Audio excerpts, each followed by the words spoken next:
बढ़ते आगे, झारखंड में झामुमो नेता अंतु तिर्की और उनके सहयोगियों पर रांची स्थित पीएमएलए कोर्ट में दाखिल चार्जशीट के बाद अब ईडी राज्य सरकार को भी जांच में मिले तथ्यों से अवगत कराएगी।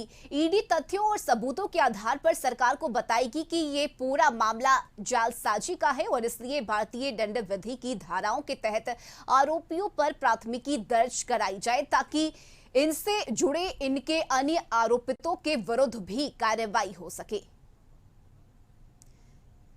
तो जालसाजी के मामले को लेकर ईडी अब सबूत पेश करेगी और इसके साथ ही भारतीय दंड विधि की धाराओं के तहत आरोपियों पर प्राथमिकी दर्ज कराई जाए। ये कोशिश ईडी की तरफ से की जाएगी ताकि इनसे जुड़े जितने भी आरोपी हैं उनके विरुद्ध कार्रवाई की जा सके।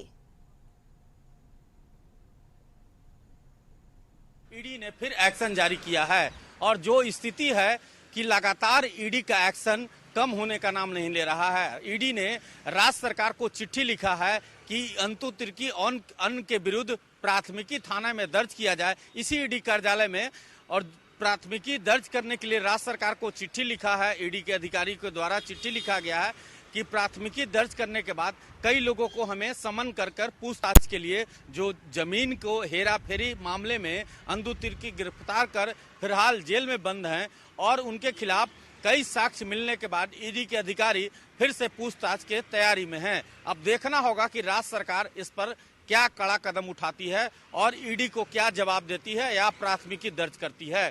और जो स्थिति है कि लगातार जो ईडी का एक्शन है भी जारी है। अब इसमें अंतु तिर्की के खिलाफ कब तक थाने में प्राथमिकी दर्ज होता है। अपने कैमरामैन सुरकांत तिवारी के साथ संतोष कुमार, कशिश न्यूज।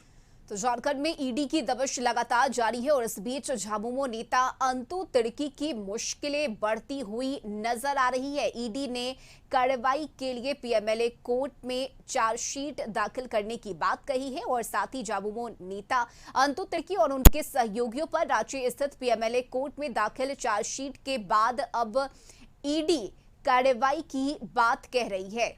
और ज्यादा जानकारी लिए सहयोगी संतोष हमारे साथ जुड़ गए हैं। संतोष, ईडी ने चार्जशीट दाखिल किया है और साथ ही अब ये मांग भी की जा रही है कि कार्रवाई हो ताकि जितने भी आरोपी हो उन सभी के विरुद्ध कार्रवाई की जा सके। फिलहाल ईडी की तरफ से क्या कुछ कदम उठाए गए हैं और पीएमएलए कोर्ट में चार्जशीट दाखिल होने के बाद अब ये मामला किस तरह से किस मोड़ जाता हुआ नजर आ रहा है? देखिए, जो स्थिति है रश्मि की लगातार ईडी एक्शन में है और उसी के दरमियान जेएमएम नेता अंतु तिर्की के खिलाफ कोर्ट में चार्जशीट दाखिल की है और उसके बाद राज्य सरकार को रिपोर्ट भेजी है कि इनके खिलाफ प्राथमिकी दर्ज किया जाए क्योंकि आगे कई लोगों से पूछताछ करनी है तो इनके खिलाफ प्राथमिकी दर्ज किया जाए। तो अब रिपोर्ट राज्य सरकार को ईडी के अधिकारियों के द्वारा भेजा गया है और उस रिपोर्ट में जो प्राथमिकी दर्ज होगा उसके बाद कई लोगों को ईडी के द्वारा सम्मन किया जाएगा और उसके बाद कई लोग इस जांच के घेरे में आएंगे क्योंकि अंतु तिर्की फिलहाल जेल में बंद है और उसके खिलाफ जमीन को कैसे आदिवासी जमीन को जनरल जमीन बनाकर बेचने का कई सिंडिकेट चलता था, उस मामले में उसकी गिरफ्तारी हुई है और कई लोगों को इस मामले में जांच के लिए ईडी बुला सकती है सम्मन कर। इसी में राज्य सरकार को एक ईडी ने पत्र लिखा है और उसमें कहा है राज्य सरकार को इसमें प्राथमिकी दर्ज किया जाए और जो लोग बचे हुए उनके खिलाफ और लोगों के खिलाफ जांच हमें करना है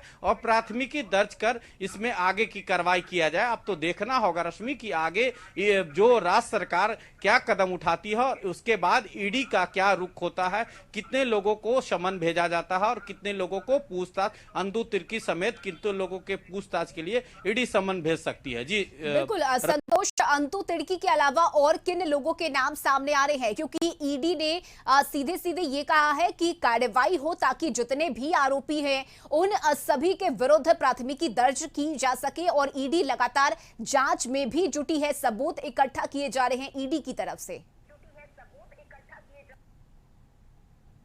कई लोगों इसमें नाम है, चाहे वो जेएमएम नेता अंतु तिर्की की बात करें, शेखर कुशवाहा की बात करें, प्रियरंजन दास की बात करें, तो कई लोगों का इसमें नाम है और कई लोगों पर्दे के पीछे हैं, तो उन जी। लोगों को भी ईडी जांच के दायरे में ला रही है और उसके बाद पूछताछ के लिए ईडी सम्मन कर सकती है।